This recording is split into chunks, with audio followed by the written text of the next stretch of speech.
They say we all carry ghosts, some from the past, some from within. But what if the ghost wasn't a memory, but a person still alive inside you?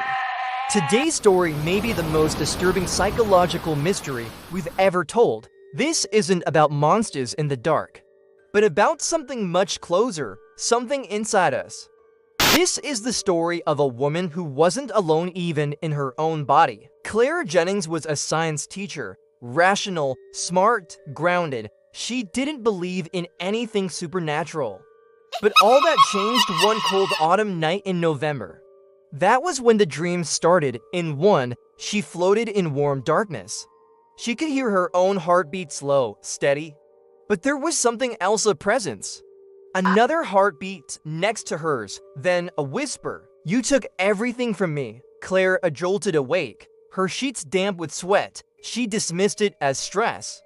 But the dreams kept coming, always the same warmth, the same whisper, the same girl beside her in the dark. Then came the voices. At first, it was faint, just a breath behind her thoughts. But as days passed, she began to hear things clearly, words, phrases, giggles. She thought she was losing her mind. Clara's life began unraveling. She forgot things, misplaced her house keys in the freezer, found red lipstick in her bag she never wore any. Her boyfriend Marcus noticed too. "You've been different," he said. "Sometimes you stare at nothing, like you're listening to someone." One morning, Clara awoke to find the bathroom mirror shattered. She had no memory of breaking it. Then came the scariest moment yet.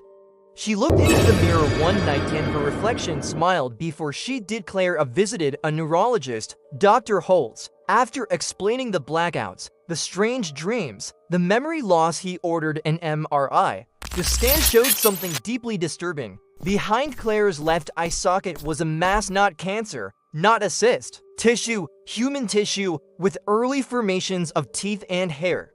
It was a condition known as fetus infetu, a rare phenomenon where one twin absorbs the other in the womb.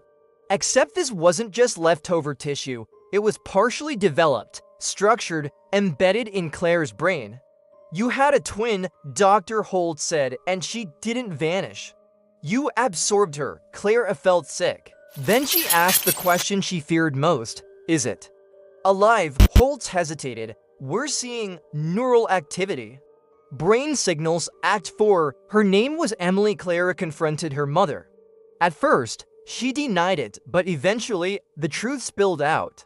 When Clara was born, doctors told her mother there had been signs of a second fetus but no body. The pregnancy continued as normal. It was called Vanishing Twin Syndrome. "I called her Emily," her mother said, trembling. "It felt like you weren't alone, that name." Clara's knees buckled. That was the name in the dreams. That night, Clara recorded herself sleeping. At exactly 3:08 a.m., she sat up in bed, eyes wide open. The voice on the recording was hers and not hers. "You had your life," the voice said. "Now it's mine." The days that followed were terrifying. Clara began losing hours.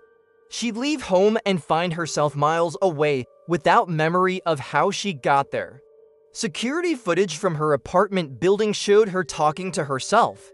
Only she wasn't using her usual voice. Marcus tried to intervene. "You need help," he said. Clara grabbed him, eyes wide. "I'm not Clara." She collapsed moments later. Dr. Holtz ordered another scan.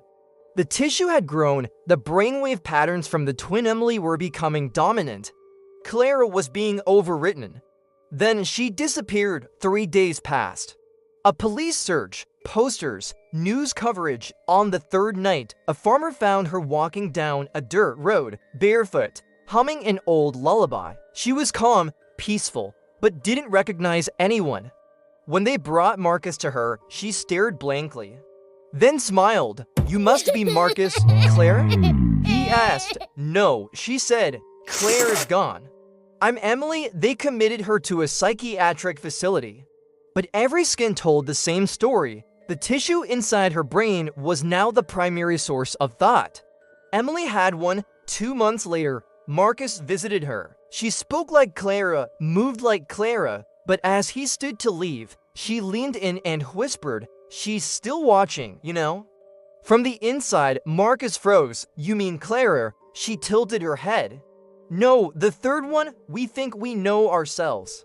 We think we are one person, one voice, one soul. But sometimes the past doesn't disappear, it hides and waits and grows.